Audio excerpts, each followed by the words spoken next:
কার fair. এটা হচ্ছে একটি BMW কার, যে BMWটা 1998 সালের। তো অনেক অনেক বছর আগের BMW। আসলে অনেক আগে ইংলিশ মুভিতে আমরা যে টাইপের কারগুলো দেখতাম, জাস্ট এখানে সেই টাইপের কারগুলোই। এগুলো জাস্ট এক্সিবিশনের জন্য এনে রাখা।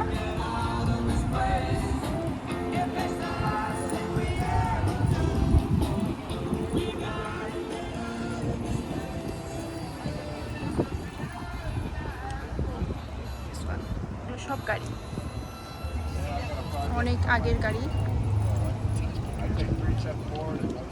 এই গাড়িটা 1957 সালের।